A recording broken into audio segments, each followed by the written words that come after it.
Assalamualaikum warahmatullahi wabarakatuh.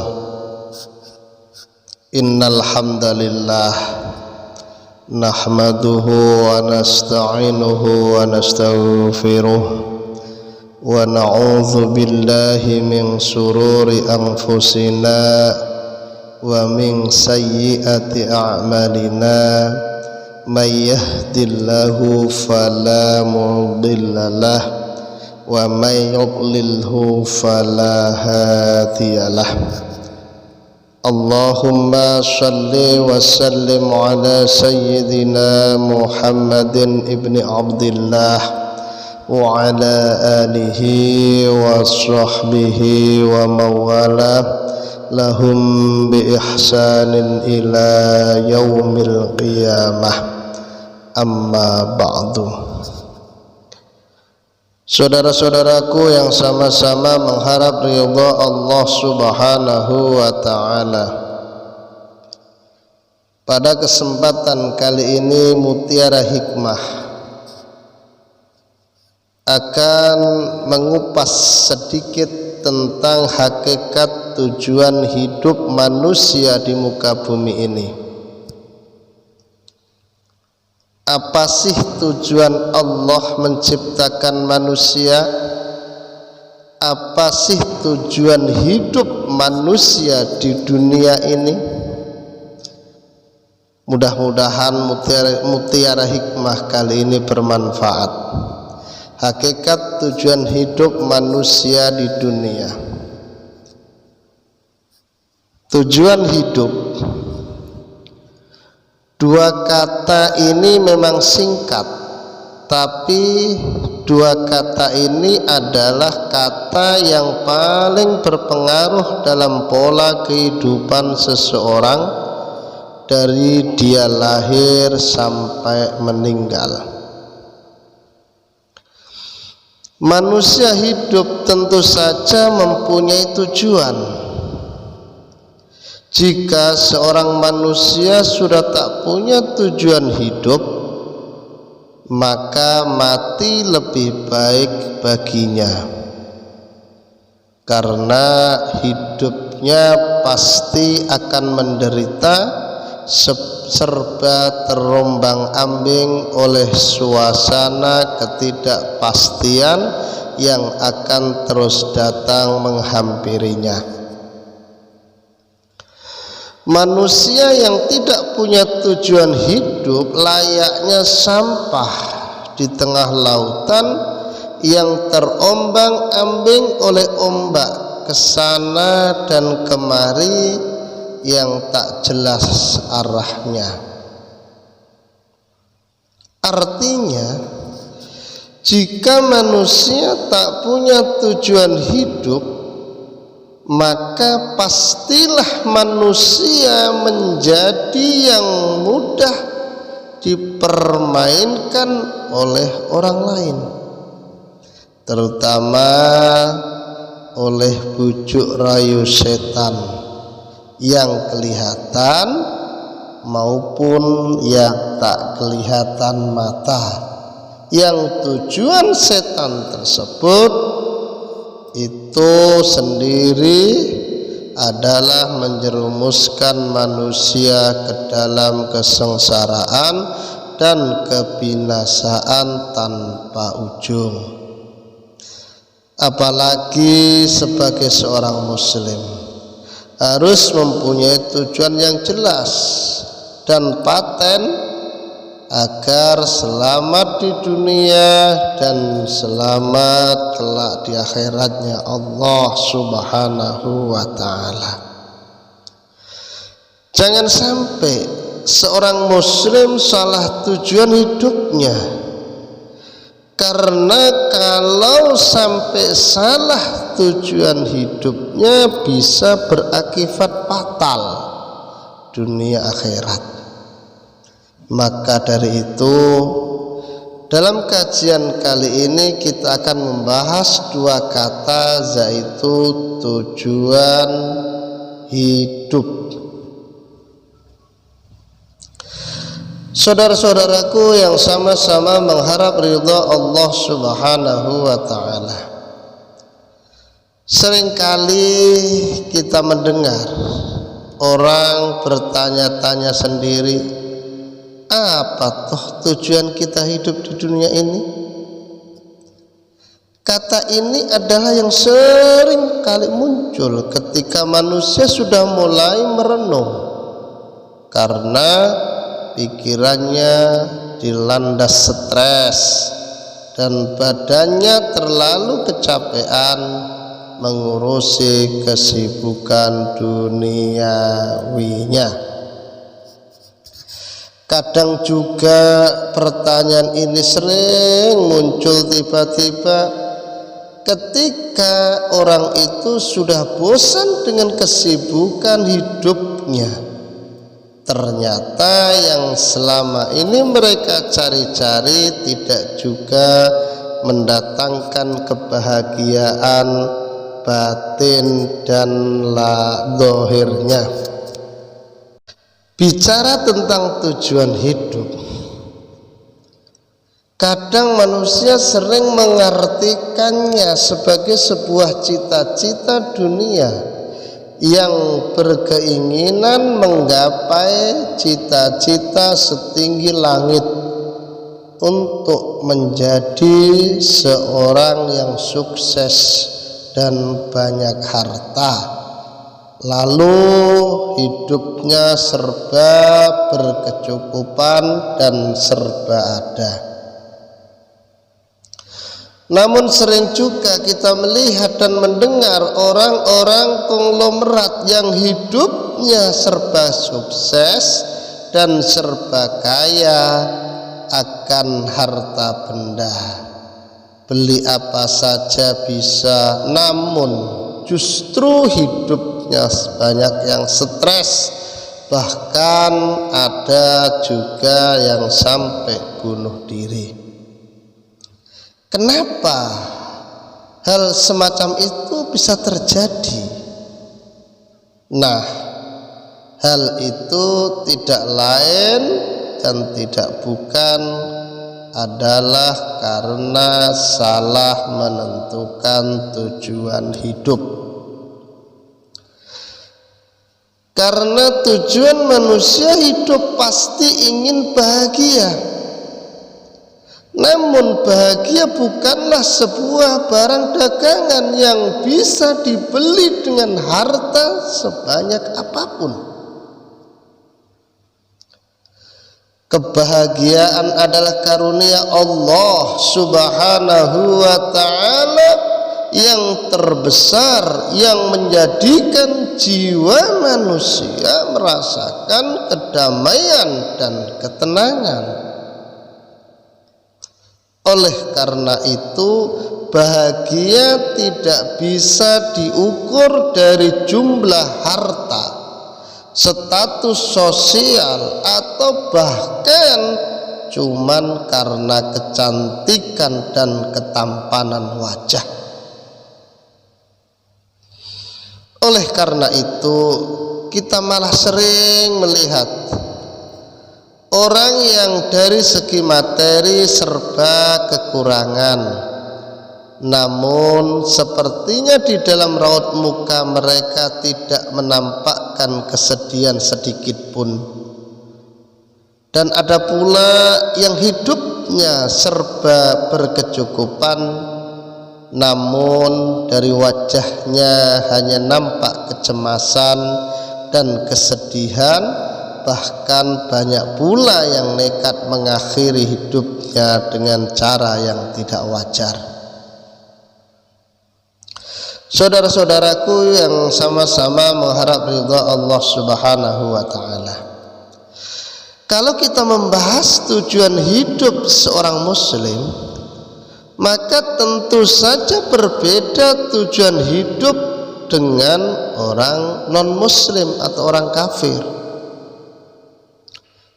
Kalau kita melihat gaya kehidupan orang barat yang serba glamor dan wah, serta kehidupan malam yang serba memperturutkan syahwat, inilah tujuan hidup mereka. Tentu saja hal itu sangat bertentangan dengan cara kehidupan sebagai seorang muslim yang lebih mengutamakan kesenangan akhirat daripada kesenangan duniawiyah saja. Secara pemikiran sederhana, manusia di dunia ini adalah ibarat menanam bibit tanaman, lalu dia akan memanen hasilnya di kehidupan sesudah mati, yaitu akhirat. Jika di dunia manusia selalu rajin menanam amal baik, maka balasannya di akhirat adalah kebahagiaan yang kekal. Begitu juga dengan manusia yang rajin menanam amal jelek, maka di akhirat adalah kesengsaraan yang kekal sebagai balasannya. Tujuan hidup seorang muslim di dunia yang sejati secara garis besar adalah: pertama, mengabdi atau beribadah kepada Allah Subhanahu wa ta'ala. Alam semesta yang serba besar dan indah beserta isinya ini tidaklah diciptakan secara sia-sia, namun hakikat sebenarnya adalah ada hikmah di balik semua penciptaan. Sebagaimana yang dikemukakan orang-orang kafir yang selalu berpikir menggunakan hawa nafsunya, tidak mau berpikir dengan akal dan menganut Tuhannya. Allah Subhanahu wa ta'ala berfirman, yang artinya, tidaklah kami ciptakan langit dan bumi serta segala sesuatu yang ada di antara keduanya ini untuk kesia-siaan. Itu adalah persangkaan orang-orang kafir saja, maka celakalah orang-orang kafir itu karena mereka akan masuk ke dalam neraka. Surah As-Sadd ayat 27. Begitu juga dengan penciptaan manusia dan juga jin.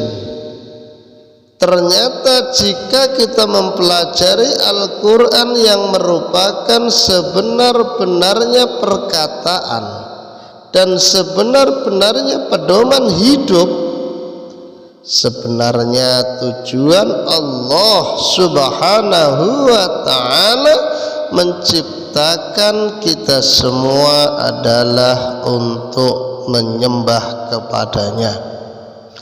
Sebagaimana dalam Al-Quran Allah berfirman, A'udzu billahi minasy syaithanir rajim. Wa ma khalaqtul jinna wal insa illa liya'budun. Dan tidaklah aku ciptakan jin dan manusia kecuali agar mereka beribadah kepadaku. Surah Az-Zariyat ayat yang ke-56. Di ayat lain Allah Subhanahu wa ta'ala berfirman yang artinya, katakanlah, sesungguhnya salat dan sembelihanku, hidup dan matiku adalah untuk Allah Rabb semesta alam.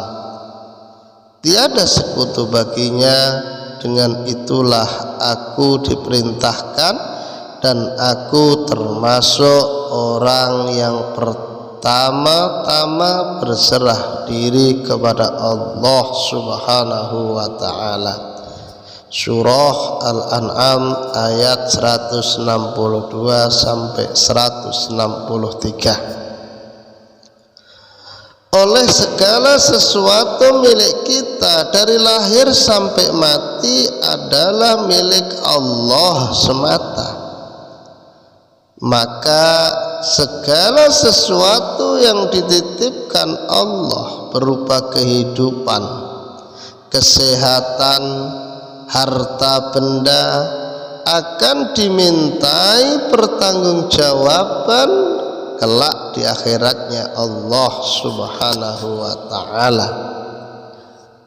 Dan yang merupakan hambatan terbesar dalam tujuan hidup ini adalah kesyirikan, karena syirik adalah lawan dari tauhid, baik itu syirik besar yang membuat perilakunya murtad maupun syirik kecil yang mengakibatkan hilangnya pahala amal.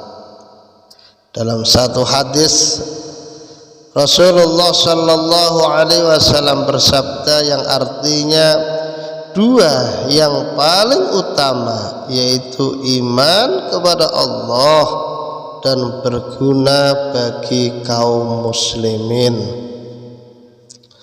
Dua yang paling buruk yaitu menyekutukan Allah dan membahayakan kaum muslimin. Al-Hadis. Iman kepada Allah yang mengesahkannya merupakan hakikat yang paling benar dari tujuan diciptakannya manusia. Dengan iman dan tauhid, tata kehidupan dibersihkan dari berbagai jenis keraguan yang menyangkut transendensi Tuhan dan keesaannya, yang menyangkut tujuan hidup dan identitas peradaban, dan yang menyangkut seluruh nilai-nilai kehidupan. Sedangkan syirik menyekutukan Allah dan segala derivasinya merupakan refleksi dari kekacauan pandangan dan anggapan tentang Tuhan dan alam. Kekacauan persepsi tentang dua realitas yang sama sekali mutlak berbeda dalam wujud atau eksistensinya, yaitu Tuhan dan bukan Khalik dan makhluk. Syirik merupakan sebuah konsep yang mencoba menyekutukan atau menyamakan, memasukkan dan bahkan mengacaukan dua realitas yang mutlak berbeda itu. Maka secara objektif syirik diartikan menuhankan sesuatu yang bukan Allah Subhanahu wa ta'ala, dan secara subjektif diartikan memberikan kekuasaan otoritas dan kualitas setengah Tuhan kepada benda, para pendeta atau para pemimpin sekuler untuk mengatur segala urusan. Dalam Islam, pengetahuan dan tindakan syirik merupakan bentuk kezaliman terbesar yang implikasi buruknya sangat luas. Dalam Al-Quran Allah berfirman yang artinya, dan ingatlah ketika Luqman berkata kepada anak-anaknya di waktu ia memberi pelajaran kepadanya, ya bunayya la tusyrik billah inna syirka la zulmun azim.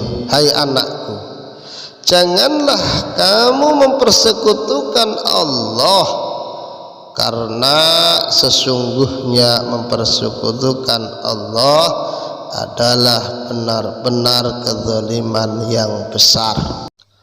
Surah Luqman ayat yang ke-13.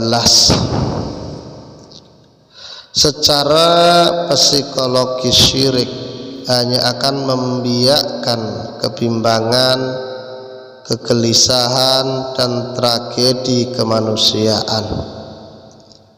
Firman Allah, akan kami masukkan ke dalam hati orang-orang kafir rasa takut disebabkan mereka mempersekutukan Allah dengan sesuatu yang Allah sendiri tidak menurunkan keterangan tentang itu.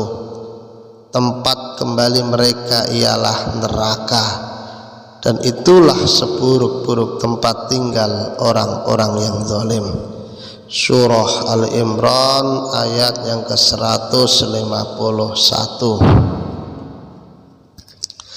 Sedangkan kezaliman itu adalah kegelapan yang akan menenggelamkan seluruh tatanan yang berakibat membiaknya kerusakan, anarkisme dan kekacauan. Oleh sebab itu Imam Al-Ghazali memandang syirik sebagai penyakit hati yang paling buruk. Implikasinya sangat serius bagi kehidupan manusia itu sendiri, baik kehidupan di dunia sekarang ini, lebih-lebih bagi kehidupan di akhirat nanti.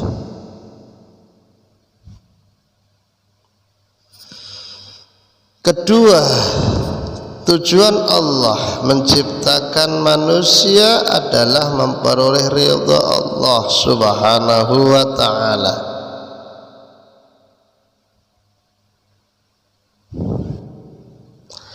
Ketiga, tujuan Allah menciptakan manusia menjadi manusia yang berguna bagi orang lain. Allah berfirman, wa ta'awanu 'alal birri wattaqwa wa la ta'awanu 'alal ismi wal 'udwan wattaqullaha innallaha syadidul iqab. Wallahu a'lam bimuradih. Dan tolong menolonglah kamu dalam mengerjakan kebajikan dan takwa, dan jangan tolong menolong dalam membuat dosa dan pelanggaran, dan bertakwalah kamu kepada Allah, sesungguhnya Allah amat berat siksanya. Surah Al-Maidah ayat yang kedua. Ayat di atas adalah pelajaran bagi kita supaya kita itu saling menolong dengan orang lain dalam kebaikan yang merupakan tujuan kita semua diciptakan oleh Allah Subhanahu wa ta'ala.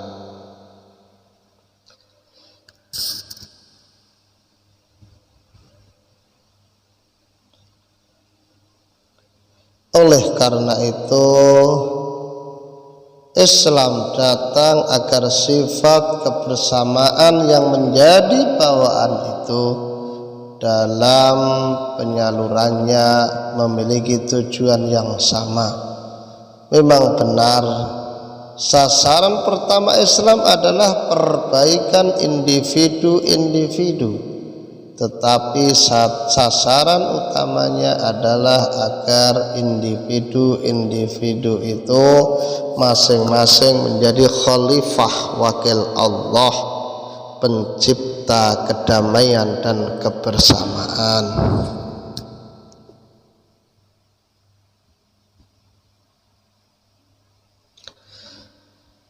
Sebagaimana firman Allah dalam surah Al-Baqarah ayat yang ke-82, A'udzu billahi samil alim minasyaitonir rajim.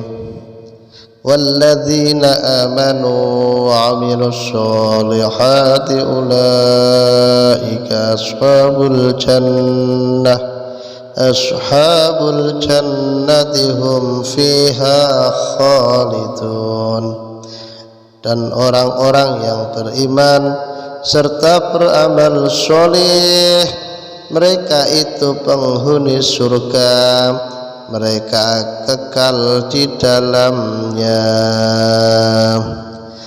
Yang keempat, tujuan Allah menciptakan manusia supaya mengutamakan kehidupan akhirat daripada kehidupan dunia.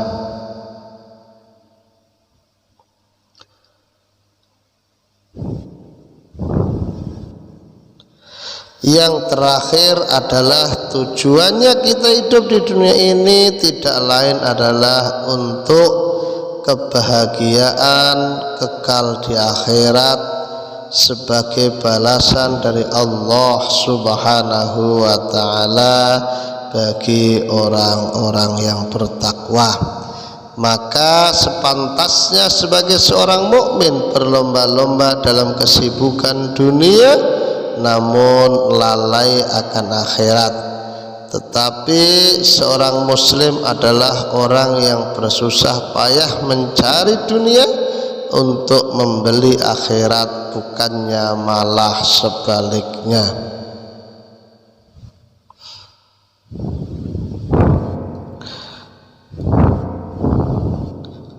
Saudara-saudaraku yang dirahmati dan dimuliakan oleh Allah Subhanahu wa taala, Rasulullah sallallahu alaihi wasallam bersabda, barang siapa yang menjadikan dunia sebagai tujuannya, maka Allah akan mencerai-beraikan urusannya dan menjadikan kefakiran di pelupuk matanya. Dan dunia tidak akan datang kepadanya melainkan apa yang telah ditetapkan baginya.